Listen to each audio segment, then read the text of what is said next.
दुनिया के सबसे धनवान व्यक्तियों में से एक, भारत के सबसे प्रतिष्ठित औद्योगिक घरानों में से एक, भारत की राज्यसभा का सांसद एक कोर्ट में खड़े होकर ये कहता है कि मेरी लाइबिलिटीज के अगेंस्ट में जो नेटवर्थ है वो जीरो है। ये कहानी क्या भरोसा करने लायक है दोस्तों? नहीं, लेकिन ये पूरी तरह से सच्ची घटना है। आज हम बात करेंगे भारत के सबसे प्रतिष्ठित औद्योगिक घरानों में से एक रिलायंस ग्रुप का। रिलायंस ग्रुप आज की डेट में 2 लोगों के द्वारा मैनेज किया जा रहा है, लेकिन हम बात करेंगे इसमें अनिल अंबानी की। नमस्कार दोस्तों, मेरा नाम है अजय। स्वागत है हमारे एक नए वीडियो में। आज हम बात करने जा रहे हैं अनिल धीरू भाई अंबानी की, जो कि रिलायंस ग्रुप के मैनेजिंग डायरेक्टर। रिलायंस ग्रुप की कहानी वैसे तो बहुत पुरानी है, लेकिन हम शुरुआत करेंगे धीरू भाई अंबानी की नहीं, उनके बेटों के जर्नी की। उनके बेटों की जो बिजनेस की जर्नी है, हम उनकी बात करेंगे। स्पेशली हमारा ध्यान केंद्रित रहेगा इस वीडियो में अनिल अंबानी जी के ऊपर।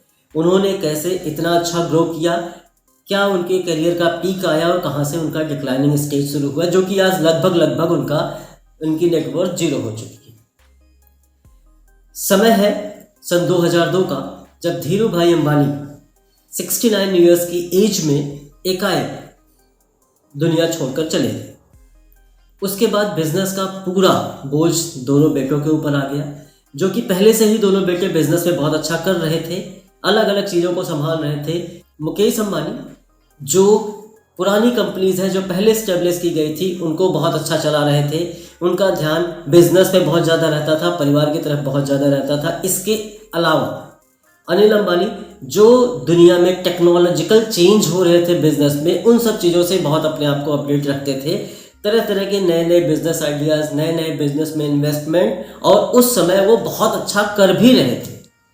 दोनों अलग अलग बहुत अच्छा कर रहे थे। धीरू भाई अंबानी के नहीं रहने के बाद दोनों में थोड़े थोड़े क्लैशेस शुरू हुए। क्लैशेस इस हद तक आ गए कि ऐसा लगने लगा कि दोनों भाई बिजनेस एक साथ नहीं चला सकते। फिर उनकी माँ को बीच में आना पड़ा, कोकिला बेन जी को, और उन्होंने जो बिजनेस का पूरा एक अंपायर था, उसको दोनों भाइयों में अलग अलग बांट दिया। किसके हिस्से में क्या आया, अब यहाँ से शुरू होती है कहानी दोनों भाइयों की अलग अलग। दोनों भाइयों के मनमुटाव इस हद तक आ गए कि दोनों को अलग अलग होना पड़ा, जो कि उनकी माँ कोकिला बेन जी ने अलग अलग किया। इसमें मुकेश अंबानी के हिस्से में आई Reliance Industries, Reliance petrochemical, Reliance Industries infrastructure, जो कि बहुत पुरानी कंपनीज थी, वो इनके हिस्से में आई। ग्रोविंग कंपनी जो न्यू टेक्नोलॉजी, न्यू एज की कंपनी थी, वो सब कुछ आई अनिल अंबानी के हिस्से में। अगर हम बात करें Reliance broadcast and networks, Reliance capital, Reliance power, ये सब कंपनीज उस समय बहुत अच्छा कर रही थी, ये आई थी अनिल अंबानी जी के हिस्से में। दिसंबर 2005 में दोनों का बंटवारा होता है। बंटवारे में एक एग्रीमेंट भी होता है कि अगले आने वाले 10 सालों तक ये दोनों भाई आपस में कॉम्पिटिट नहीं करेंगे। इट मीन्स जो बिजनेस एक भाई को हिस्से में गया है, सेम बिजनेस दूसरा भाई स्टार्ट नहीं करेगा। इसके अलावा जो गैस की सप्लाई है, मुकेश अंबानी अनिल अंबानी को एक रेट फिक्स किया गया, उस रेट पे करेंगे, जो कि मार्केट का लगभग आधा था। दोनों भाई अलग अलग बिजनेस अपना शुरू कर दिए। अनिल अंबानी बहुत तेजी से ग्रो कर रहे थे। उन्होंने जैसे ही बिजनेस अलग हुआ, एंटरटेनमेंट इंडस्ट्री में अपना कदम रखा, हेल्थ केयर में अपना कदम रखा। इसके अलावा एविएशन, डिफेंस, इन सब चीज़ों में भी वो समय आते आते धीरे धीरे अपना हाथ आजमाते रहे। हम शुरू करेंगे 2006 के बाद, जब दोनों के अलग अलग हुए। सबसे पहले उन्होंने एक एंटरटेनमेंट इंडस्ट्री जो कि एडलैब्स के नाम से थी, उसको खरीदा। 2009 में उसको रिलायंस मीडिया वर्क्स के नाम में चेंज कर दिया, और उसमें मीडिया से संबंधित सारी चीज़ें होती थी, जिसे हम आम भाषा में बिग सिनेमा के नाम से जानते हैं, जो लगभग इंडिया में एक समय 700 सिनेमा घरों में उसका एक विस्तार हुआ करता था। उसी बीच में अनिल अंबानी ने एक ज्वाइंट वेंचर किया। हॉलीवुड मूवी डायरेक्टर थे एक स्टीवन स्पीलबर्ग, जो कि हॉलीवुड मूवीज़ के निर्माता थे, बहुत जाने माने निर्माता थे। उनके साथ जॉइंट वेंचर किया, लगभग $1.2 बिलियन में जॉइंट वेंचर किया था, और हॉलीवुड मूवीज़ बनाना शुरू किया। और बहुत सारी मूवीज़ इन लोगों ने बनाया भी, और लगभग 11 मूवीज़ ऐसी थी जिनको कि ऑस्कर में नॉमिनेशन भी मिला। और एक मूवी सन 2013 में लिंकन नाम से आई थी, जो कि ऑस्कर विनर मूवी थी। रिलायंस कम्युनिकेशन बहुत अच्छा चल रहा था। अनिल अंबानी के पास 2G और 3G के लाइसेंस थे।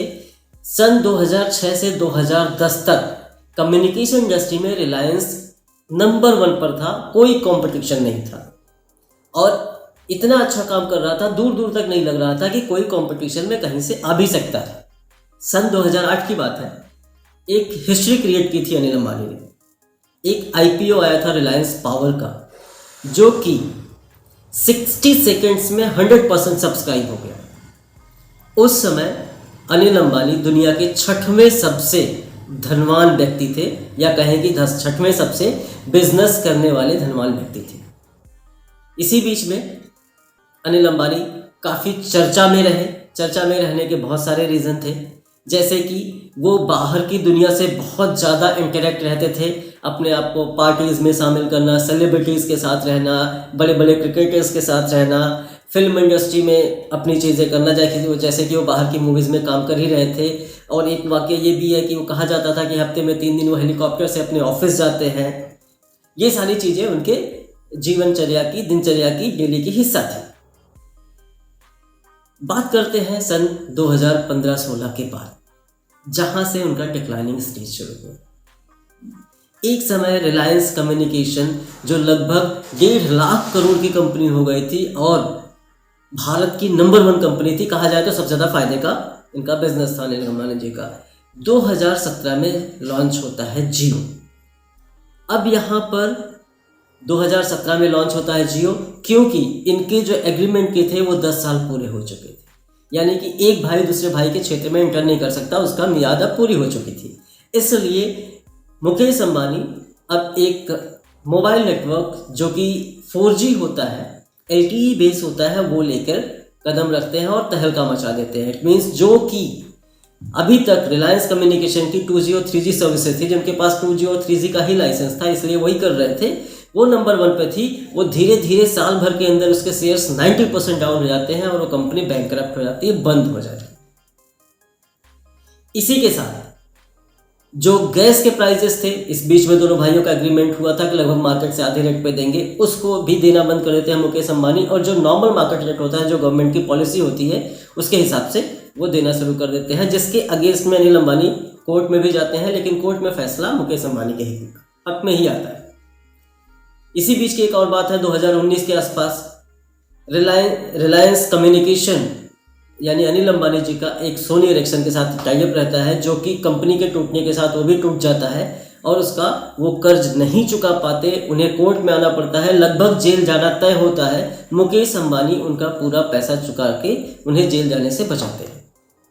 इसी बीच में तरह तरह के अलग अलग बिजनेस में हाथ आजमाने के कारण और बिना सोचे समझे अलग अलग इंस्टीट्यूशंस से कर्ज उठाने के कारण अनिल अंबानी के ऊपर बहुत सारा कर्ज का बोझ हो जाता है, जिसमें कि मुख्यतः चाइना से 3 चाइनीज ऐसे बैंक थे जिनसे उन्होंने कर्जा लिया हुआ था, जिसका केस अभी भी लंदन में चल रहा है, हम आगे बात करेंगे उसकी। वो मुख्यतः थे। इसके अलावा भारत के जितने भी बैंक हैं उनमें से काफ़ी बैंकों से एक बड़ा कर्जा अनिल अंबानी ले लेते हैं, जो कि कहा जाए कि बिना सोचा समझे लेते हैं, इसलिए क्योंकि तरह तरह के इंडस्ट्रीज में अपना हाथ आजमाना चाहते हैं। अब हम बात करते हैं आगे। इलेक्शन का मामला खत्म भी होने नहीं पाता कि जो चाइना के तीनों बैंक हैं वो इनके ऊपर लंदन की कोर्ट में केस कर देते हैं, जहां पर इनकी पेशी होती है और अनिल अंबानी जो कि वहां की कोर्ट में खड़े होकर यह एडमिट करते हैं कि आज उनकी लायबिलिटीज के अगेंस्ट में उनकी नेटवर्थ 0 है। तो ये थी कहानी। एक समय दुनिया का 6वां सबसे धनवान व्यक्ति आज की डेट में कहा जाए तो वो कंगाल है। ऐसे ही रिसर्च बेस्ड वीडियोस हम आपके पास लाते रहेंगे। आप हमारा सपोर्ट करने के लिए हमारे चैनल को सब्सक्राइब करें, हमारे वीडियो को लाइक करें और इसे ज़्यादा से ज़्यादा शेयर करें। धन्यवाद।